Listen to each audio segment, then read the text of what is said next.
Hi, my name is Joelle Driver. I have a store on Etsy called ADD Anonymous, and I thought it would be better to talk about palettes directly to you through video rather than type them up like some nerd. So I'm going to show you my palette that I use for all my paintings and just examine how important palettes are. So this is the rundown. I got a titanium white, phthalo blue, which has a green tone, which can be really important. I have cadmium red light. I have Hansa yellow light. I have Hansa yellow light. I dropped it there. Ultramarine blue, which doesn't have a green tone. I know it's funny. Ultramarine, you think, oh, it's the ocean, but no, it's not. Alizarian crimson hue. Gosh, that one's hard to say. And I have more. I have some more. I have cobalt blue. Another blue. I have 3 blues. Viridian green hue. Permanent green light. They're almost empty. I need to buy more. Burnt umber, a classic. It's almost a staple in every painter's palette. Geoxin purple. And bone black. And last but not least, Titan buff. Now, the reason why I have like a purple, a really dark purple, because it is a pain to mix a really dark purple color. And I try not to use black in my paintings as much as possible unless it's a man-made object. Man-made objects are black. Natural objects are never black. So that's the reason why I try not to use black in a natural object, because black does not really exist in nature. Even on cat fur, it's not really black, it's a really, really dark brown. Now, palettes are important because if you're trying to impersonate a painting, let's say by Monet or Van Gogh, there's no way that ultramarine blue is going to magically become the same as cobalt blue. So you almost need their exact palettes, which can be found on the internet.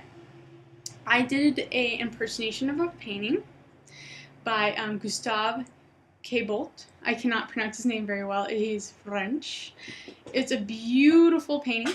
This is only a piece of it that I did for a class a while ago.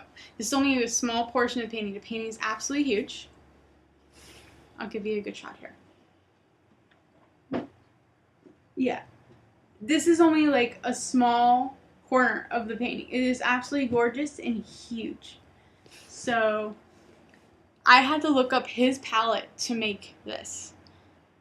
I had to make sure I had all the colors. And thankfully, if the ancient colors, there's some colors that are not available today that were available back then because of the rarity of the object or toxicity. So they have modern equivalents to them. It might not look exactly the same because it is I paint in acrylic and what they painted in was oils. I personally don't like oils. I don't like the smell. I don't like how I have to have 2 things to dilute and or add to the painting.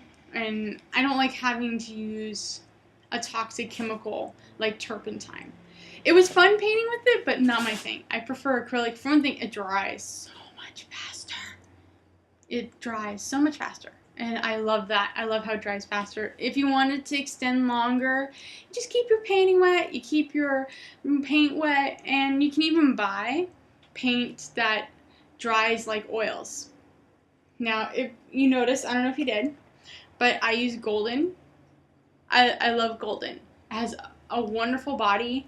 And you don't need to buy as much of it as, let's say, Liquitex Basics. To get the same saturation of color in my paintings, I would probably have to use a whole tube to do the same amount of work that I've done. A lot of my paintings you haven't seen because I've actually sold them to friends. And that noise in the background is my cats. I have 3. So back to palettes.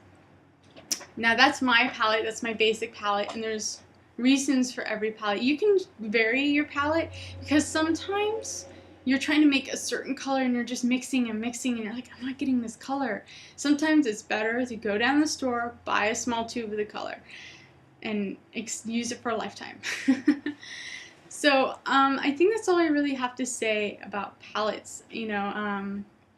It's important to know your palettes and know what you can make with them.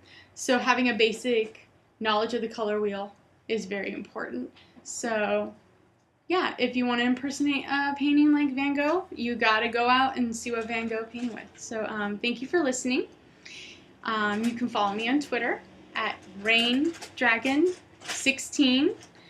I'm also on Etsy, like I said, at ADD Anonymous. That's my store. You can check out some of my paintings. There's only a few, but I hope to have more. So thank you very much for listening. Just let me know how the video went too. I mean, if the reason why I'm in this garb is because this is what I paint with. I paint with a Zelda old oversized t-shirt, and I have Calvin Klein pants covered in paint. Yes, $40 pants covered in paint. I know, but they got ruined. I'm like, might as well use them to paint with. Now they're like a unique, smelly variation of my personality. So thank you for listening. Follow me on Twitter, like me, do whatever. I don't really care. I'm also on Facebook at Joelle Driver. Also ADD Anonymous, that's my other page. Now if I don't know you, I probably won't friend you. But if you try to friend me on ADD Anonymous or like me, then I'll friend you. Because then I'm like, oh, they know me through my store. So, thank you for watching. I probably went on for way too long. If you want me to do any other weird videos, like, oh, how to clean your brushes. Because some people, I think they really don't know. And I can save you a ton of water and stuff. And just let me know. What do you want me to make a video about next? About painting that I know of. Or maybe you have a, like, hey, can you research this for me? Yeah, I might not do it. Might be lazy. Well, now I'm yammering. So I will stop the video and you guys continue on with your day and hope you enjoy the new knowledge about palettes. Thank you very much.